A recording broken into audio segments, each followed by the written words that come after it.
does Paul mean when he says, "And do not be conformed to this world, but be transformed by the renewing of your mind, that you may prove what is that good and acceptable and perfect will of God"? This is Romans 12:2, the King James Version. But I've heard this verse so many times, and usually it's just the first line, not the rest of it, that you may prove what is that good and acceptable and perfect will of God. And I guess I never really asked the good question, which is, what does he mean by conformed to this world? I never thought about it. So last week I was reflecting on the trend of, myself included, to withhold love when we're injured or offended, or maybe judging something as unrighteous, whatever it is.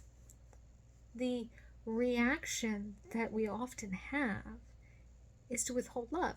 I mean, sometimes we don't have a reaction that would be sinful in itself, in its action, as in you may not get mad at someone and start yelling at them. That doesn't necessarily mean that you're doing that, but this idea of withholding love. And what I mean by withholding love isn't, oh, you just isolate the person, or that's also withholding love.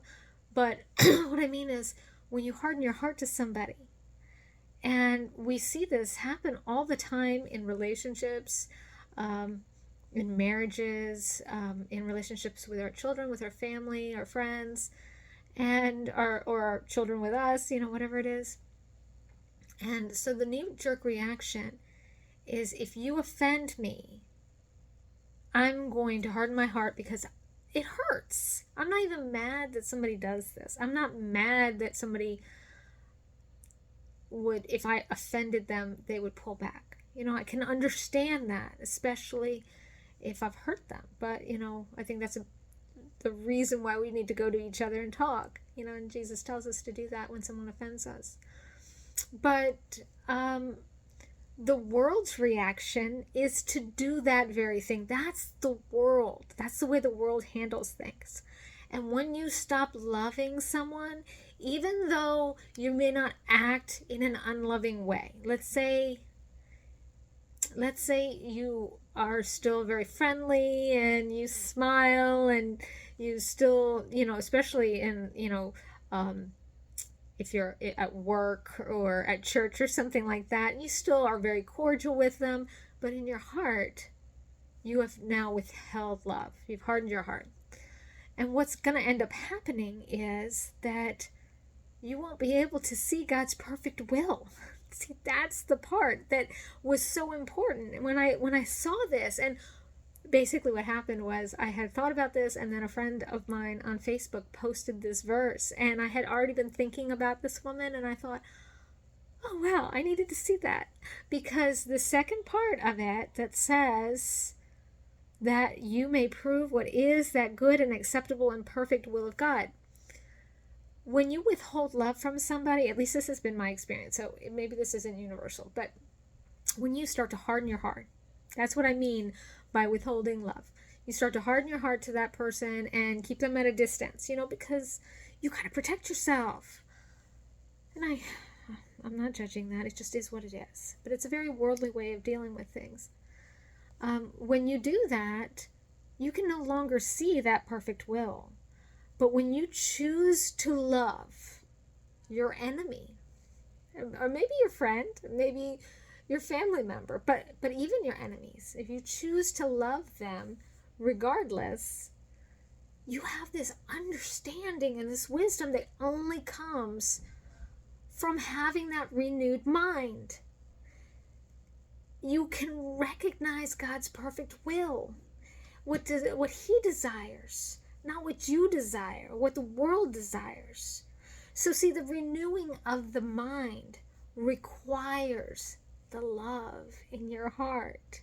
See, they talk about renewing your mind, and how it was presented to me, and maybe this is just how I took it, was kind of like reading your scripture, and then there's this kind of idea that we don't want to be conformed to the world. So this denomination doesn't want to look like that denomination, because look, we're the right ones, right? How many times, we come across this kind of gang mentality that I'm right over here, and you guys are wrong over there. We want to look different because we have to be set apart, right? So we have to look different. So this is this kind of idea of we're not conforming to that idea of the world. But see, I think that the real conforming to this world is when you choose to stop loving, when you choose to withhold love. That's how the world operates. But that's not how God operates. That's not how look at how they treated Jesus. And still he said, forgive them, they know not what they do. Right? He loves us so much, even when we hurt him. That's what you're supposed to be like. That's how you renew your mind. You can think all you want. You can put every thought. You can recite every prayer you want. You can read all of the scripture. If your heart is not softened, if you don't choose to love, your mind will not be renewed. We will be known by our love. Right? And then we see in Proverbs, I think it's Proverbs 4:2. Let me get to it real quick. But in Proverbs, we see that all of the things in life come from our heart, right? I think it's Proverbs 4:2. Let me find that real quick for you guys. But if we could just control our thoughts, and that would control our mind, our heart, then that would work, right? And this verse would not be applicable. It would be guard your mind, not your heart. Oh, no, that's not it. Proverbs, it is not 4:2. Oh, well, guard your heart. There it is. Let me find it. Okay, sorry about that, guys. I would be using my laptop to do this, but unfortunately, I'm having some issues, so I have to use my phone to record this. Okay, so Proverbs 4:23, not 2. Above all else, New King James is, keep your heart with all diligence, for out of it springs the issues of life. So it's out of your heart that everything flows. Everything flows. So you can try to talk to your heart, and sometimes we do need to investigate maybe why we're having an emotion so that we can guard our heart, and that's a good thing to use our minds to do that. But ultimately, at the end of the day, no matter what's happening, you can still choose to love, and that's going to guard your heart and renew your mind in ways that nothing else can, right? So this idea of guarding your heart, how do you guard your heart? Right? Do you guard your heart by hardening it and becoming like the world? Or do you guard your heart by choosing to love no matter what? And that love in itself protects your heart. It's an overflowing spring. It can't go upstream. Right? Nothing can get into it because you just love everything.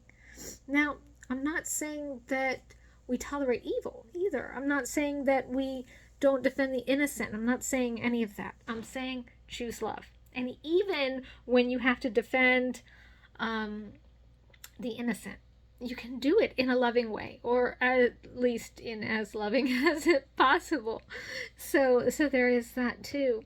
So I just really thought that was an important thing to consider when we are talking about renewing our minds.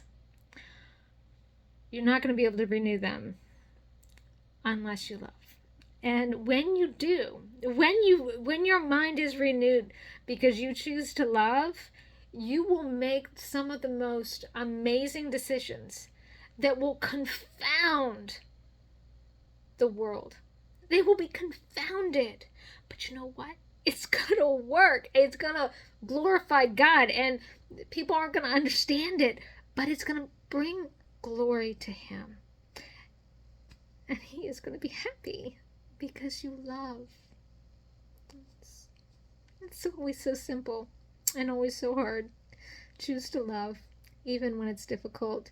It's worth it.